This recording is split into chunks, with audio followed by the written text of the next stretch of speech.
Un pauvre mécanicien répara l'éclairage d'une chambre à 2 heures du matin. Puis le millionnaire solitaire murmura, « Reste avec moi ce soir. » La pluie s'abattit sur la verrière comme 1000 coups de poing désespérés, implacables et sauvages. Des éclairs traversèrent le ciel, illuminant le vaste salon au plafond de la maison pendant une fraction de seconde avant que l'obscurité ne l'engloutisse. J'ai dit, envoyez quelqu'un, peu importe l'heure. La voix de Monica se brisa dans le téléphone, son ton sec, oscillant entre l'ordre et la panique. Ce n'est pas juste une question d'éclairage cassé. Je ne peux pas rester dans le noir, pas encore. La ligne grésilla à son oreille, le répartiteur balbutiant quelque chose à propos d'une couverture d'urgence limitée pendant la tempête. Mais Monica avait déjà cessé d'écouter. Elle raccrocha, l'écran de son téléphone s'éteignant juste au moment où la dernière lumière du plafond clignota 2 fois, puis s'éteignit. Silence total. Puis le tonnerre gronda, faisant trembler les fenêtres. Un vide soudain de lumière transforma toute sa maison en un abîme de ténèbres. Monica se tenait figée au milieu de son couloir au sol de marbre, le souffle coupé. Sa grande silhouette élancée tremblait, ses cheveux blonds lui collaient au visage, humides de sueur, et non de pluie. Ses doigts tâtonnaient dans l'obscurité tandis qu'elle se tournait vers le couloir, manquant de trébucher sur un tabouret décoratif. Prise de panique, elle se précipita à l'étage, manquant de glisser, jusqu'à atteindre le sanctuaire de sa chambre. Elle ouvrit brusquement le tiroir du haut de sa table de chevet d'une lampe de poche, Dieu merci. Elle appuya sur l'interrupteur. Rien. Elle le secoua désespérément. L'ampoule faible brillait faiblement l'espace d'un battement de cœur, puis s'éteignit. Non, non, non, halta-t-elle en tombant à genoux. Ses mains parcoururent le tiroir, éparpillant stylos, reçus, un flacon de somnifère vide. Elle se colla contre le lit, serrant ses genoux, le souffle court. Sa poitrine se soulevait et s'abaissait trop vite, trop brusquement, dans le noir complet. Les yeux de Monica s'écarquillèrent, cherchant une lumière qui n'existait pas. Elle entendait maintenant les battements de son cœur, ce bruit sourd et rythmé qui résonnait à ses oreilles, assourdissant dans le silence.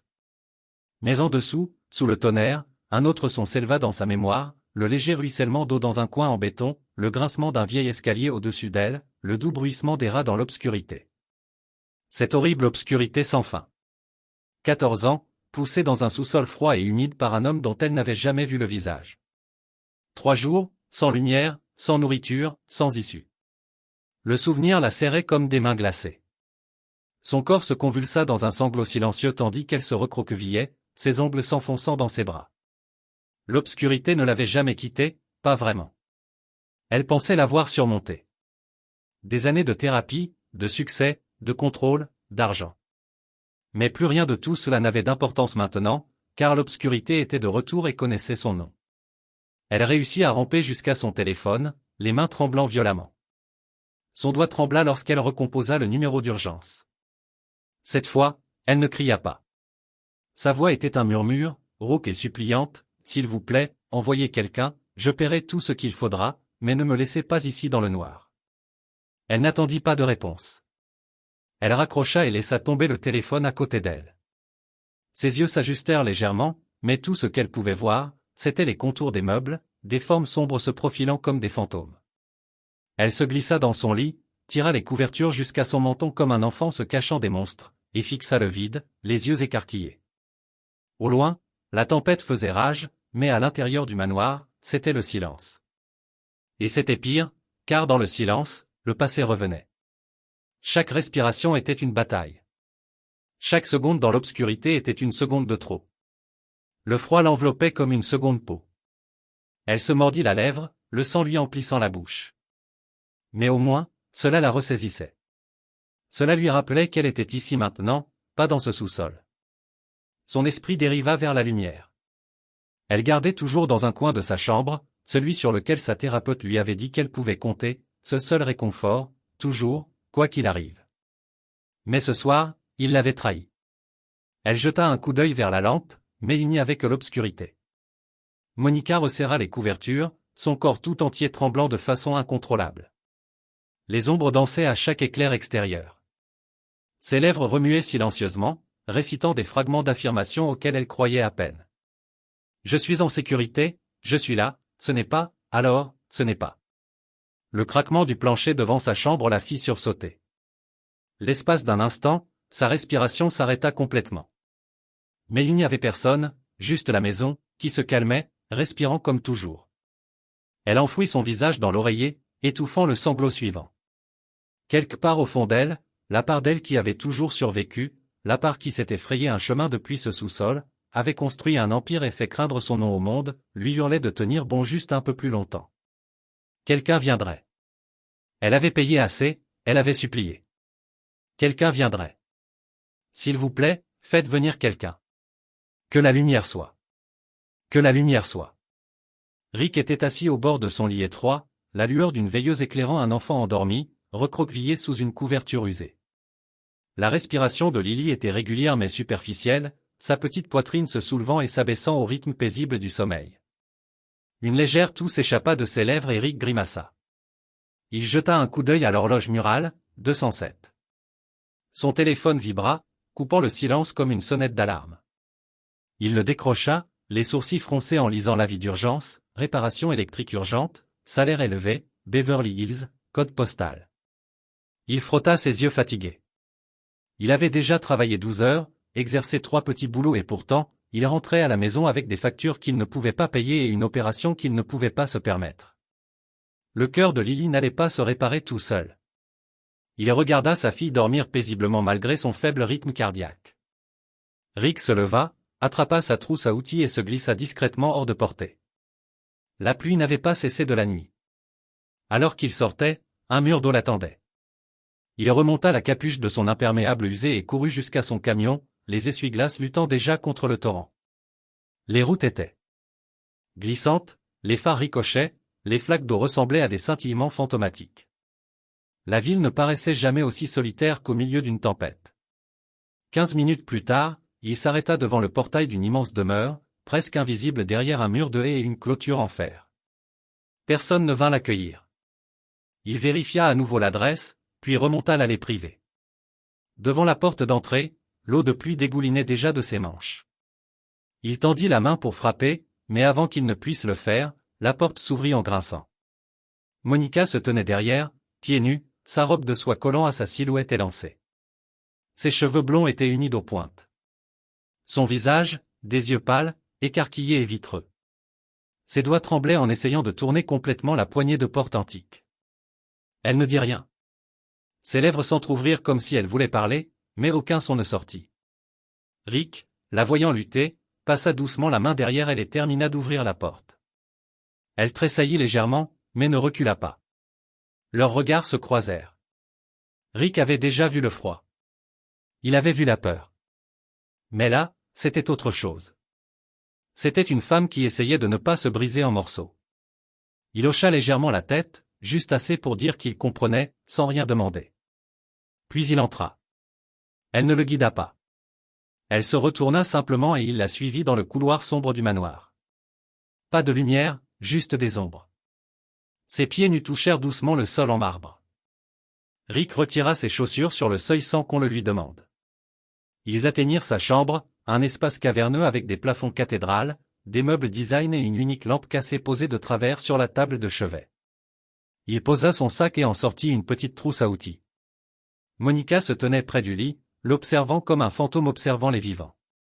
Il attrapa la lampe et commença à dévisser le couvercle. Derrière lui, il sentit sa présence se rapprocher. Il s'arrêta lorsque sa main, légèrement tremblante, effleura le tissu de sa manche.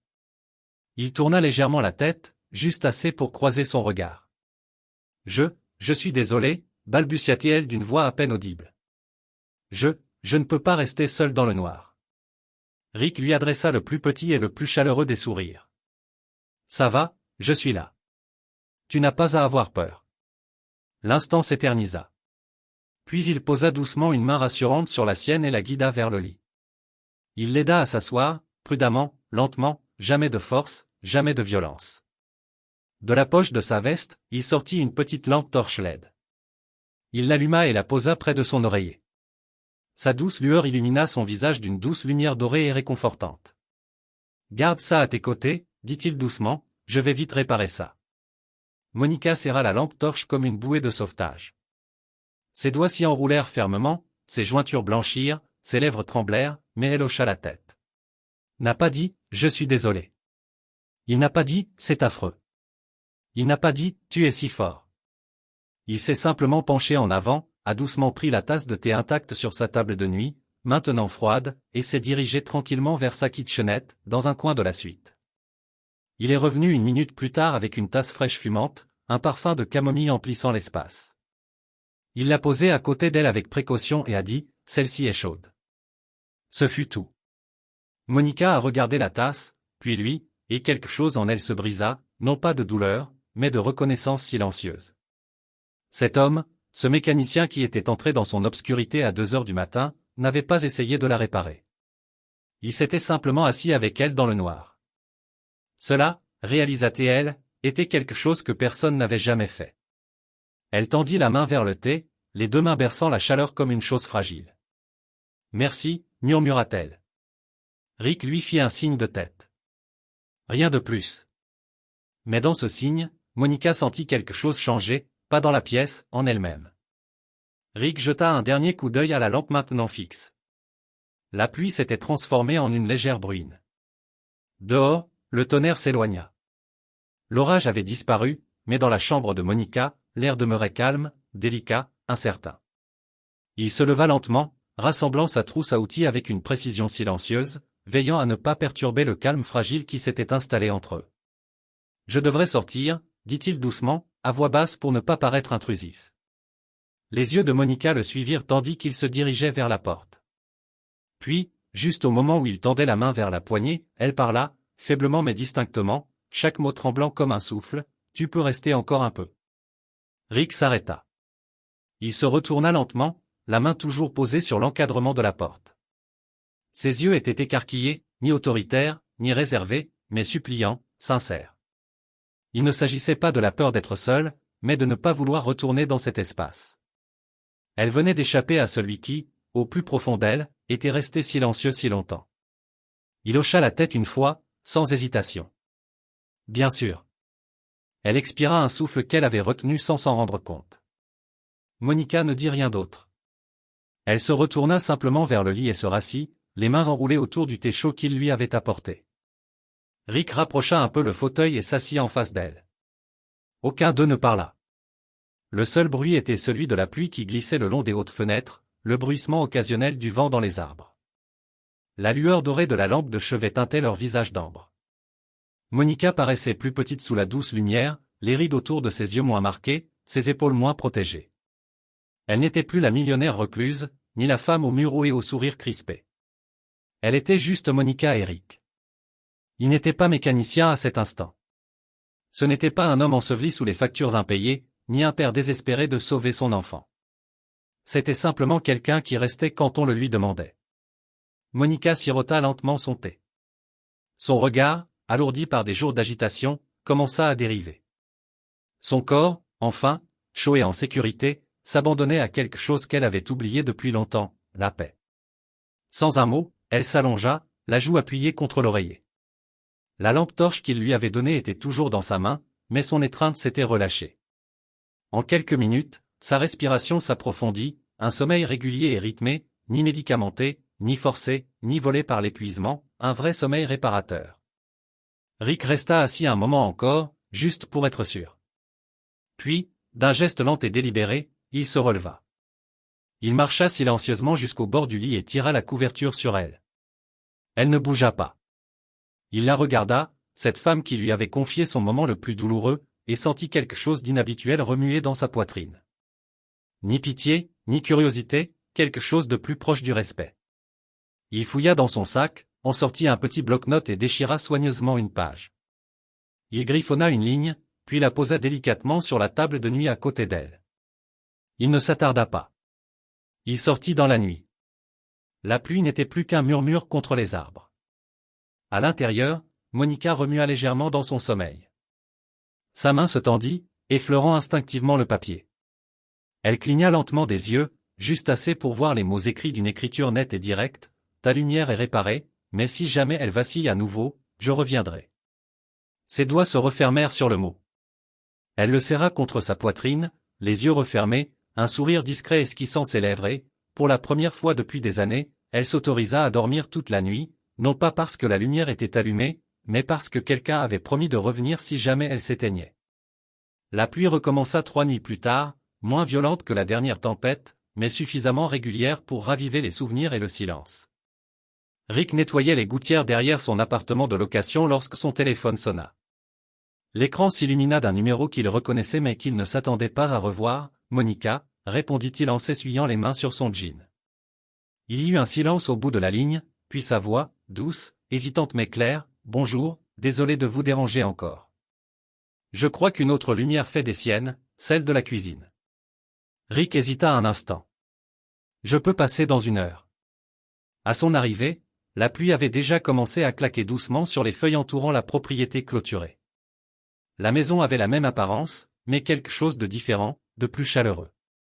Monica ouvrit la porte avant même qu'il puisse frapper. Elle portait un jean et un pull couleur crème, les cheveux détachés cette fois, le visage calme. « Entrez », dit-elle avec un petit sourire.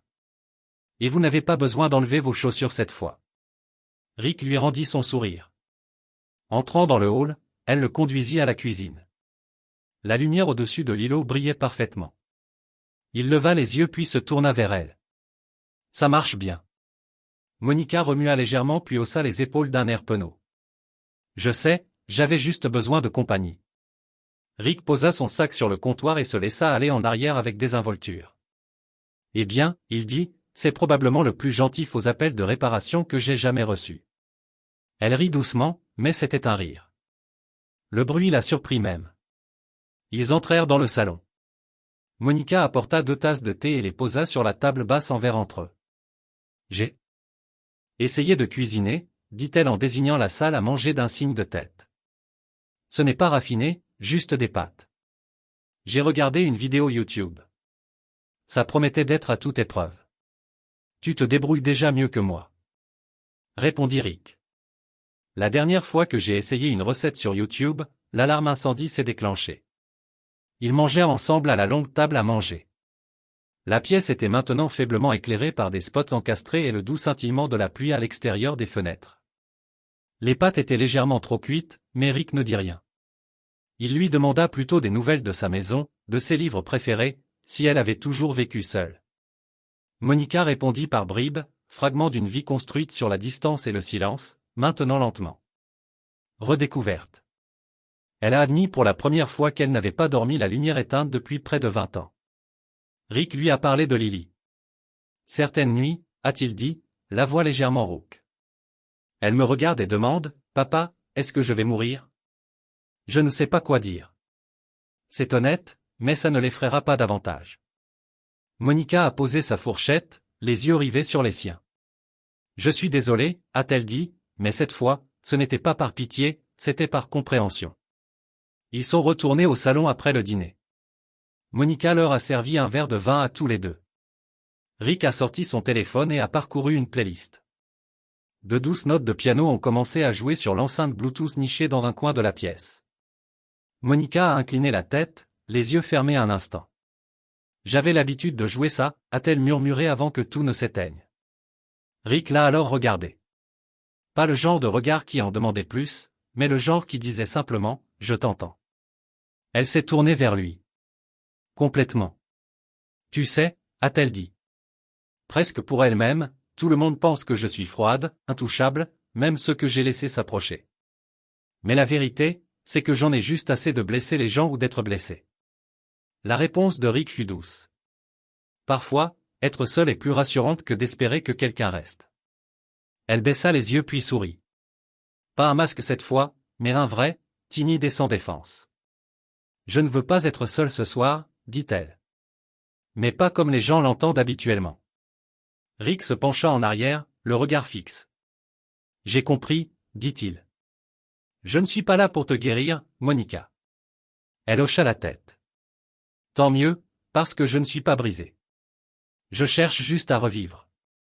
Et puis, pour la première fois depuis ce qui lui sembla une éternité, Monica rit à nouveau, sincèrement, librement. C'était le genre de rire qui jaillit de quelque chose de profond, de quelque chose qui s'éveille enfin. Rick n'eut pas besoin de dire quoi que ce soit. Il sourit simplement doucement en la regardant. Et à cet instant, il vit la femme. Elle était vraiment Ni froide, ni inaccessible, juste une âme essayant de retrouver la lumière. Le ciel était pâle et clair l'après-midi suivant, la lumière du soleil filtrait à travers les hautes fenêtres du salon de Monica. Rick était arrivé tôt pour aider Monica à réparer un robinet qui fuyait dans sa salle de bain d'amis. Mais leur travail s'était transformé en une autre conversation tranquille et facile autour d'un café et de rire. Pendant un instant, le passé lui sembla lointain. Puis la sonnette retentit. Monica ouvrit la porte d'entrée et trouva un homme d'une trentaine d'années, adossé nonchalamment au chambranle, vêtu d'un blazer élégant et d'une eau de Cologne trop forte. Ses cheveux il semblait encore avoir 25 ans.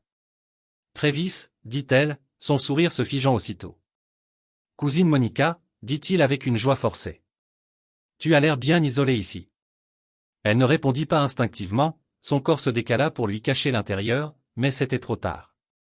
Son regard glissa par-dessus son épaule et aperçut Rick traversant le couloir, une clé à molette à la main. Ah, dit Travis en hochant légèrement la tête.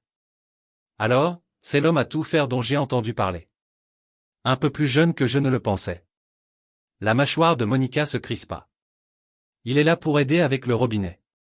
Travis sourit en coin, entrant sans y être invité. Il jeta un regard dédaigneux autour de lui. Il aide avec la plomberie, maintenant? Hein, c'est comme ça qu'on appelle ça? La colonne vertébrale de Monica se redressa. Pas vrai? Travis rit doucement en levant les deux mains. Du calme, je dis juste que tu as toujours eu un faible pour les choses cassées. C'est sûrement pour ça que tu m'as laissé traîner si longtemps avant de me mettre dehors. Le souvenir la frappa violemment. Il y a des années, elle avait confié à Travis l'accès à ses comptes pendant qu'elle se remettait d'un problème de santé. Il lui avait soutiré des dizaines de milliers de dollars avant de disparaître. Et quand elle a porté plainte, la famille s'est retournée contre elle. Il la regarda de nouveau, criant plus fort cette fois, « Alors, mon pote, comment ça va?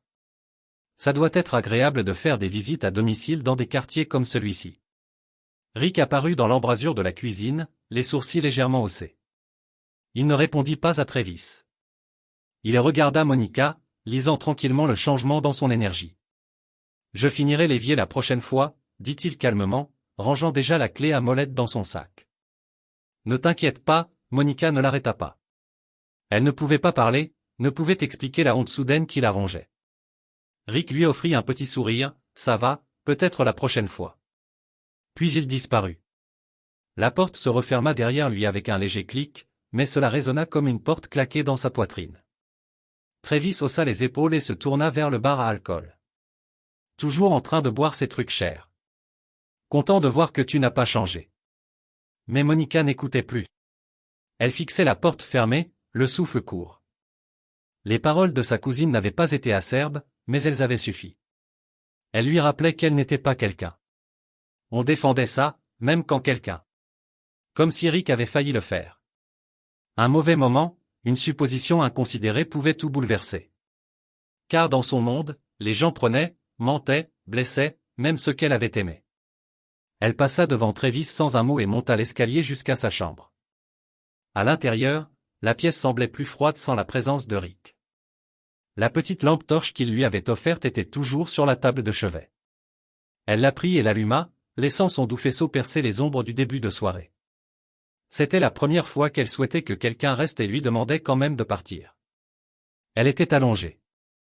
Sur le côté, recroquevillée dans la couverture, la lumière toujours allumée à ses côtés. Monica avait toujours cru être plus en sécurité seule. Mais ce soir, pour la première fois, elle se demanda si cette croyance ne venait pas de lui coûter quelque chose qu'elle ne savait pas encore comment demander. Et quelque part, sous tout le silence et l'acier qui entourait son cœur, un murmure s'éleva, et si je repoussais la seule personne qui soit jamais restée sans rien demander en retour? L'enveloppe resta intacte sur le bureau de Monica pendant des heures. Elle venait de Sony. L'hôpital pour enfants de Laura, adressé à elle dans une police clinique et stérile. À l'intérieur se trouvaient des documents médicaux, des informations qu'elle avait demandées après avoir manipulé quelques relations qu'elle n'avait pas contactées depuis des années. Le nom inscrit était celui de Lily Carson, 6 ans. Malformation cardiaque congénitale, risque élevé. Nécessite une intervention chirurgicale dans les 2 mois. Le coût estimé était exorbitant. Aucun personne ne pourrait l'escalader. Elle fixait les photos ci-jointes, Lily souriant faiblement dans une chemise d'hôpital, un ballon en forme de cœur attaché à l'œil. Rick n'avait pas demandé, il ne le ferait jamais, mais elle se souvenait de sa voix ce soir-là, basse et éraillée. Elle me regarde et demande, « Papa, est-ce que je vais mourir ?» Le lendemain matin, Monica a appelé l'administrateur de l'hôpital et a viré la somme totale pour l'opération, les soins de convalescence et les médicaments post-opératoires. Elle a signé le don sous un pseudonyme qu'elle avait créé sur le moment, Hope Grant. Lorsqu'on lui a demandé si elle souhaitait que son nom soit partagé avec la famille, elle a répondu calmement, « Jamais ». 3 semaines plus tard, l'opération a eu lieu. Rick arpentait la petite salle d'attente en jean et vieux jean. Chemise en flanelle. Ses mains tremblaient à chaque minute qui passait. Lorsque le médecin émergea enfin et fit un petit signe de tête avec un sourire fatigué, Rick s'effondra sur la chaise la plus proche, la tête entre les mains, sanglotant. Il pleurait encore lorsqu'on le laissa entrer dans la chambre. Lily était petite et pâle, mais respirait facilement. Un moniteur sonore jouait le rythme le plus doux qu'il ait jamais entendu. Il s'agenouilla près de son lit, embrassa ses petits doigts et murmura, « Tu as réussi, ma puce, tu as réussi. » Puis l'infirmière entra avec le dossier contenant les détails du post-op. À l'intérieur se trouvait une brève note, « Tous les frais sont couverts par Hope Grant. » Les sourcils de Rick se froncèrent, « Qui est Hope Grant ?» L'infirmière haussa les épaules, « Juste la donneuse. » Pas de coordonnées, pas d'explication. Juste arrivé un jour et s'occupant de tout. Il fixa le nom, le mystère silencieux qui l'entourait. Les larmes revinrent sans qu'on les y invite et il serra à nouveau sa fille plus fort qu'avant. Au bout du couloir. Monica se tenait derrière la grande fenêtre d'observation cachée dans le couloir silencieux qui donnait sur la chambre de Lily. Elle était venue seule, vêtue d'un simple manteau et lunettes de soleil. Pas de sécurité, pas d'assistante, juste elle et l'instant présent. Elle n'avait pas besoin d'entrer, pas besoin de remerciements. Elle avait juste besoin de savoir que le cœur de Lily battait encore et que Rick n'avait plus à choisir entre les courses et l'espoir. Sa propre poitrine se soulevait et s'abaissait sous l'effet d'une émotion sourde tandis qu'elle regardait l'homme qui lui avait autrefois apporté une lampe de poche tenir maintenant sa petite fille comme le trésor le plus fragile du monde. Des larmes coulaient sur la joue de Monica, mais elle ne les essuya pas. Elle se contenta de sourire. Pas le sourire réservé et pratiqué qu'elle arborait pour les réunions et les entretiens. Celui-ci était petit, honnête, humain. Elle pressa doucement sa main contre la vitre, comme pour atteindre quelque chose qu'elle ne pouvait toucher. Pas encore. Cela faisait des années qu'elle n'avait rien donné sans attendre de contrôle en retour, encore plus longtemps qu'elle n'avait aimé quelqu'un sans avoir besoin d'être sûre qu'il resterait. Mais Rick était déjà resté une fois, alors qu'elle n'avait rien à donner. C'était sa façon de répondre.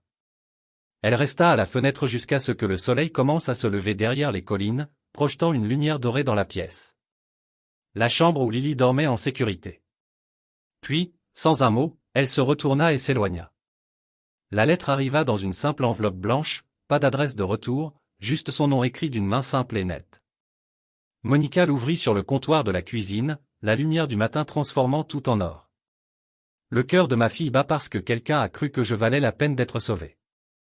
Si jamais vous avez besoin d'entendre la même chose, sachez que vous l'êtes. Elle la relut, plus lentement. Ses doigts tremblaient en la serrant contre sa poitrine. C'était son écriture, directe, sans fioriture. Mais dans ces lignes, il lui avait donné quelque chose qu'elle pensait ne plus jamais ressentir, la foi. Des larmes brouillèrent sa vision alors qu'elle attrapait son téléphone. Lorsque Rick arriva, 1 heure plus tard, Monica ouvrit elle-même la porte. Sa main était ferme, sa voix calme. Elle sourit. « Salut, salut », répondit-il doucement. Elle sortit sur le porche, fit un signe de tête en direction du jardin. « Viens avec moi. » Ils marchèrent pieds nus dans l'herbe sèche. Le froid les hantait comme un souvenir. Dans la cour, elle marqua une pause et se tourna vers lui. « Il y a encore beaucoup d'obscurité. »« En moi, dit-elle, mais peut-être que nous pouvons l'allumer ensemble. » Rick la regarda, ouvert, fixe. Puis il tendit la main. Leurs mains se rencontrèrent pour la première fois. Chaude, sûre. Une douce pluie commença à tomber, purifiante. Elle ne broncha pas, laissa la tremper, laissa la lui rappeler qu'elle était encore en train de guérir. Il lui serra la main. Ni l'un ni l'autre ne la lâcha. 1 an plus tard, le printemps revint. Le jardin fleurit de vert et de blanc doux. Des guirlandes lumineuses s'étiraient entre les arbres comme des étoiles capturées. Rick se tenait sur une échelle, ajustant une ampoule au-dessus du patio. En bas, Monica était assise sur un banc et jouait un air doux sur un piano portable. C'était la première chanson qu'elle jouait depuis son adolescence. Le rire de Lily résonna dans l'air, plus forte maintenant. La petite fille dansa pieds nus dans l'herbe, les joues roses, un panier à la main. Maman Monica, appelait-elle. Regarde une feuille en forme de cœur. Monica se retourna, les yeux brillants de joie. C'est magnifique, tout comme toi. Lily courut vers elle. Rick les rejoignit, enroulant ses bras autour de Monica par derrière. Elle se pencha vers lui. Tu as donné un nouveau cœur à ma fille, murmura-t-il.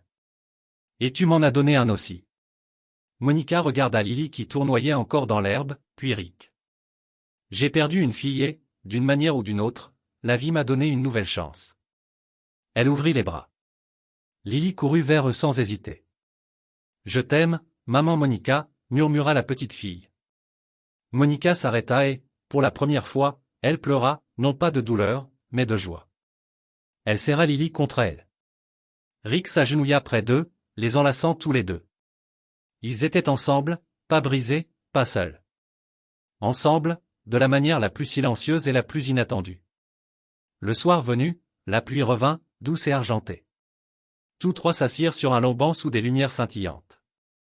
Monica leva le visage vers le ciel, laissant les gouttes de pluie effleurer sa peau.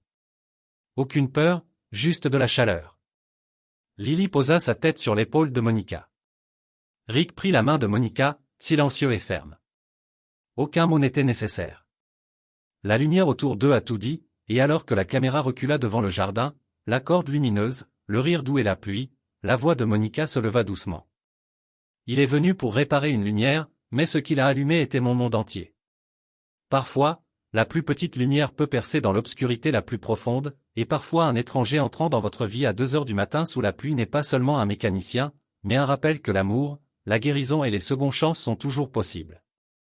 Si cette histoire a touché votre cœur, nous vous invitons à vous abonner à des histoires émouvantes, où chaque histoire est conçue pour vous rappeler le pouvoir de la compassion, de la résilience et de la beauté de l'esprit humain. Cliquez, abonnez-vous et rejoignez-nous dans ce voyage d'histoires qui guérissent l'âme.